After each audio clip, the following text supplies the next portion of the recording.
Shortcut ये एक ऐसी चीज है जिसका इस्तेमाल आजकल लोग कुछ ज्यादा ही करने लगे हैं, जबकि शॉर्टकट किसी भी समस्या का हल कभी नहीं होता। लोग न सिर्फ ढेर सारे पैसे कमाने के लिए शॉर्टकट तरीका अपनाते हैं, बल्कि कहीं आने जाने के लिए भी शॉर्टकट रास्तों का इस्तेमाल धड़ल्ले से करते हैं। कई बार लोगों का शॉर्टकट तरीका काम आ जाता है, लेकिन कई बार ये बड़ी परेशानी में भी डाल देता है।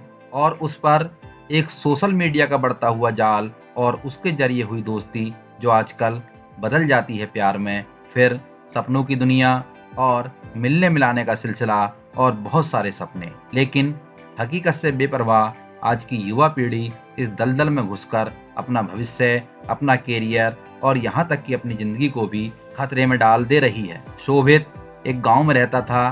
पढ़ाई लिखाई में वे बहुत ही होशियार था। उसके गांव में एक 12वीं तक का स्कूल था और उसने 12वीं की पढ़ाई गांव से ही की। उसकी इच्छा आगे पढ़ने की थी। वे आगे पढ़ना चाहता था और कॉलेज में एडमिशन लेने के लिए वे गांव से शहर चला जाता है। शोभित के पिता एक किसान थे और उनकी इच्छा भी यही थी कि उनका बेटा आगे पढ़े और गांव में उनका नाम रोशन करे। पिता ने अपने बेटे की पढ़ाई के लिए अपनी थोड़ी सी जमीन बेच दी और साथ ही उसके पढ़ने के लिए उसे एक मोबाइल भी दिला दिया, क्योंकि आजकल ऑनलाइन पढ़ाई का ज़माना है और उन्होंने सोचा कि बच्चा ऑनलाइन पढ़ाई करके एक अच्छी शिक्षा ले सकता है। इसीलिए उन्होंने उसको एक मोबाइल दिला दिया। शोभित स्वभाव से ही बहुत शर्मीला और संकोची था। उसे अपने माँ बाप के सपनों को पूरा करने के लिए बहुत ही मेहनत करनी थी। अपने शर्मीले स्वभाव के कारण वे शहर के बच्चों के साथ उतना घुल मिल नहीं पाया और दोस्त बनाने के लिए उसने सोशल मीडिया का सहारा ढूंढ लिया और फेसबुक पर उसी शहर के रोहित नामक लड़के से उसने दोस्ती कर ली। उसे रोहित का प्रोफाइल बहुत ही पसंद आया और दोनों के बीच फेसबुक पर ही दोस्ती हो गई और दोस्ती ऐसी हुई कि मैसेज का आदान प्रदान भी होना शुरू हो गया। साथ ही एक दूसरे का सहयोग भी शुरू हो गया। जो फोन पिता ने पढ़ने के लिए दिया था, अब उसका मिसयूज होना शुरू हो गया। अब शोभित का अधिकतर समय पढ़ाई की जगह फोन पर ही बीतता। रोज फिल्में देखना, गाने सुनना और कॉलेज में भी जाकर क्लास में फोन का इस्तेमाल करना। वो अधिकतर अपना समय फोन पर ही बिताता रहता था, यहाँ तक कि उसके हाथ में हर समय फोन ही रहता था। शोभित और रोहित की दोस्ती भी गहरी होती गई, यहाँ तक कि रोहित कई बार शोभित का फोन भी रिचार्ज करवा देता था। देखते देखते उनकी फ्रेंडशिप को कई महीने बीत गए, पर अभी तक दोनों की फेस टू फेस मुलाकात नहीं हुई थी। फिर एक दिन रोहित ने शोभित को कॉल की और उसके सामने एक पार्ट टाइम जॉब का प्रस्ताव रखा। उसने कहा कि तू पढ़ाई के साथ साथ हर महीने कुछ पैसे भी कमा सकता है।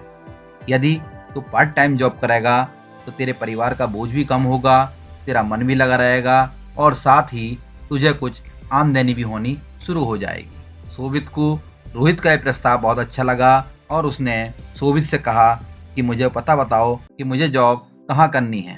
रोहित ने एक पता बताते हुए उसे उस पते पर बुलाया और कहा कि इसी बहाने हम दोनों पहली बार फेस टू फेस भी मिल लेंगे। रोहित की बात सुनकर शोभित की खुशी का ठिकाना नहीं रहा।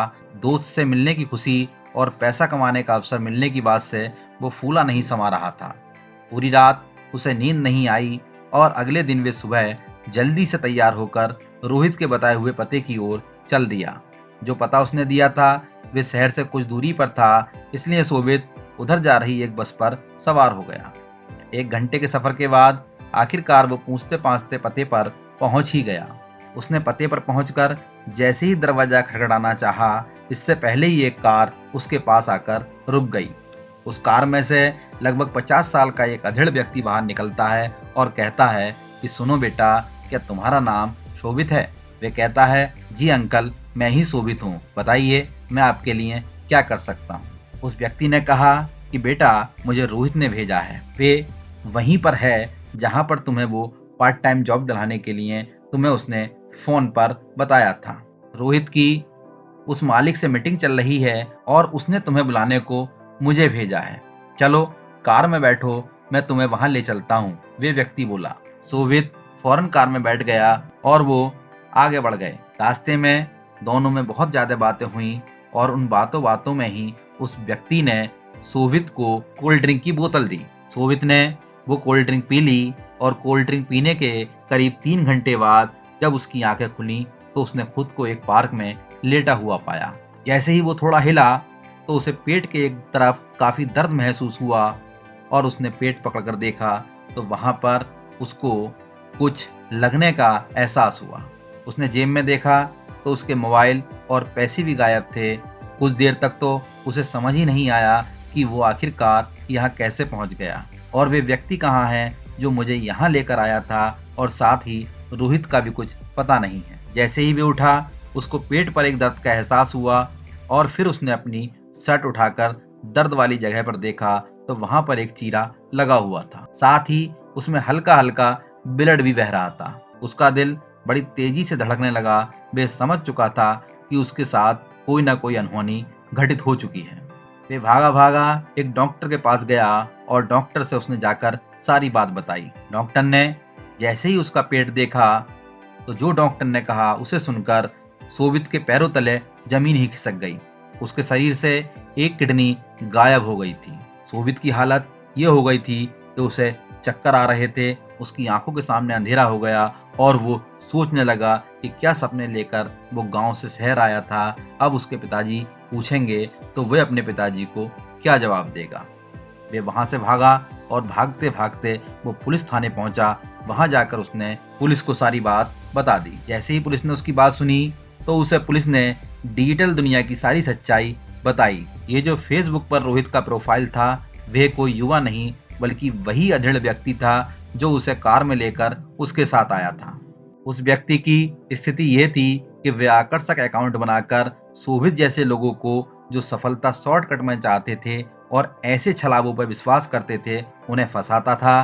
फिर धीरे धीरे उनकी पर्सनल लाइफ में घुसकर उन्हें नौकरी का झांसा देकर बुलाता था और उसके बाद उनके शरीर के अंगों की चोरी करता था।